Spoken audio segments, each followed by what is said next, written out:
नमस्कार. असं कुणीच नाही आहे की ज्याच्या घरामध्ये पडदा नसतो. मग याच पडद्याला तुम्ही कधी बांगडी लावली आहे का? किंवा त्यामुळे आपला काय फायदा होऊ शकतो हे कधी जाणून घेतलं आहे का? तर आजच्या व्हिडिओमध्ये आपण पडद्याला या ठिकाणी बांगडी लावल्यानंतर आपलं काम कशा पद्धतीने सोपं होणार आहे ते तर बघणारच आहोत, पण त्याचबरोबर भरपूर महत्त्वाच्या युजफुल टिप्स आणि ट्रिक्स आज बघणार आहोत. त्यामुळे व्हिडिओला शेवटपर्यंत बघा आणि आवडल्यास मित्रपरिवारास नक्की शेअर करा. या ठिकाणी पहिली टिप्स होते ती म्हणजे टी शर्टसाठी. आपल्याकडे एकतरी असा जुना टी शर्ट असतो जो की आपण वापरत नसतो. लहान मुलांचा असू द्या किंवा तुमचा स्वतःचा असू द्या, तुमच्या मिस्टरांचा असू द्या, असे भरपूर आपल्याकडे टी शर्ट घरामध्ये जुने झाले की ते आपण तसेच ठेवून देतो. तर आज आपण याच टी शर्टचा अतिशय सोप्या पद्धतीने न शिवता न कट करता सुंदर असा वापर करणार आहोत. तर बघा, आपल्याला घ्यायचं आहे टी शर्ट आणि अशा पद्धतीने उलट्या साईडने मी टी शर्टला ठेवलेलं आहे. त्यानंतर त्यावरतीच आपल्याला काही असे जुने कपडे जे असतात, लहान मुलांचे म्हणा किंवा असे छोटे छोटे भरपूर आपल्याकडे कपडे असतात, साडी म्हणा, ब्लँकेट म्हणा किंवा छोटेवाले ब्लँकेट, बरं का, नाही तुम्हाला वाटायचं मोठंवालं, तसं नाही, तर छोटेवाले ब्लँकेट किंवा मग साड्या असं भरपूर असतं. तर सर्व काही आपल्याला तो जो टी शर्ट आहे त्याच्या आतल्या साईडला व्यवस्थितरित्या अशा पद्धतीने ठेवायचा आहे. आणि बघा, वरचा भाग मी अशा पद्धतीने फोल्ड केला आणि टी शर्टचा खालचा जो भाग आहे तो अशा पद्धतीने आपल्याला यामध्ये असा अडकून घ्यायचा आहे. म्हणजे जो टी शर्टचा ओपनवाला जो भाग असतो खालच्या साईडने, त्या भागाने व्यवस्थित याला पॅक करून घ्यायचा आहे. अगदी सोप्या पद्धतीने हे तयार होतं आणि अतिशय सोप्या पद्धतीने आपण एक पिलो तयार केलेली आहे. इमर्जन्सीमध्ये तुम्ही याचा नक्की वापर करू शकतात. घरामध्ये भरपूर एखाद्या वेळेस पाहुणे येतात, त्यावेळेस आपल्याकडे एवढ्या सर्व पिलो नसतात, तर या पद्धतीने तुम्ही त्यांच्यासाठी अतिशय सोप्या पद्धतीने एक पिलो तयार करून देऊ शकतात. कुणाला कळणार देखील नाही की ही पिलो आपण जुन्या कपड्यांपासून तयार केलेली आहे म्हणूनच.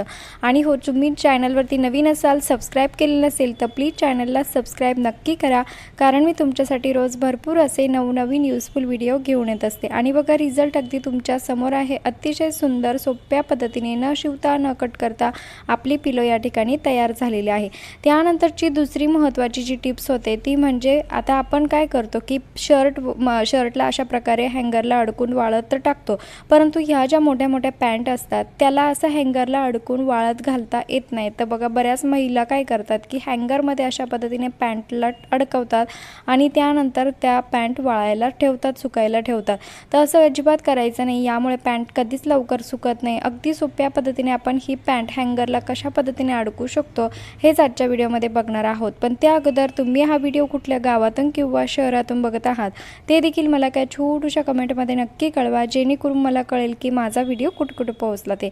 आता बघा, एक जो पाय आहे तो पॅन्टचा अशा पद्धतीने फोल्ड केला, त्यानंतर दुसरी बाजू जी आहे ती अशा पद्धतीने वरच्या साईडने फोल्ड करायची आहे आणि हँगरला अशा पद्धतीने अडकून द्यायचं आहे. आणि बघा, या पद्धतीने जर तुम्ही पॅन्टला वाळत घातलं तर दोघं पॅन्टचे जे पाय आहे ते सेपरेट राहता. कमरेकडचा भाग देखील सेपरेट असतो, त्यामुळे पॅन्ट वाळायला लवकर वाळते. अशी पॅन्ट जर तुम्ही वाळत घातली हँगरला अडकून तर आपली पॅन्ट जी आहे ती कमी वेळेमध्ये वाळते.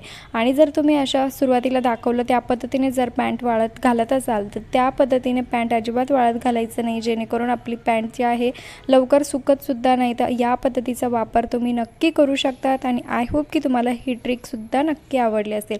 त्यानंतरची दुसरी आणि महत्त्वाची टिप्स होते ती म्हणजे पडद्यांसाठी. आपल्याकडे सर्वांकडे पडदा असतो, मग काय होतं की आपल्याला त्याला प्रत्येक वेळेस आपण असं लावून ठेवत नाही, कधी कधी असं ओपनसुद्धा करतो, पण त्याचा लुक छान यावा यासाठी आज आपण एक ट्रिक वापरणार आहोत. तर बघा, त्यासाठी आपल्याला घ्यायची आहे हातातली बांगडी, जी की बांगडी आपल्या सर्वांकडेच असते आणि या बांगडीला आता या पडद्यामध्ये अशा पद्धतीने फिक्स करायचं आहे. तर बघा, आता मी एका हातात मोबाईल पकडून हे करत आहे. आता मी स्टँडला मोबाईल लावला, परंतु ते काय ब्लॅक दिसत होतं सर्व, त्यामुळे मी असं झूम करून सगळ्या गोष्टी तुम्हाला दाखवत आहे. तर बघा, अशा पद्धतीने आपल्याला जी बांगडी आहे ती अशा पडद्यामध्ये व्यवस्थितरित्या अडकून घ्यायची आहे. आता तुम्ही हे खिडकीचा किंवा दरवाजाच्या कुठल्याही ठिकाणी अशा पद्धतीचा वापर करू शकतात.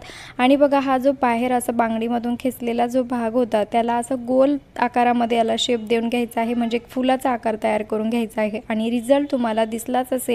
अतिशय सोप्या पद्धतीने एक पडद्याला नवीन डिझाईन तयार झालेली आहे. आपला साधाच जो पडदा होता त्याला अतिशय सुंदर असा आपण लुक दिलेला आहे, जो की दिसायला खरंच खूप सुंदर दिसत आहे. नवीन फूल असं तयार झालेलं आहे, जे की सर्वांनाच आवडलं असेल.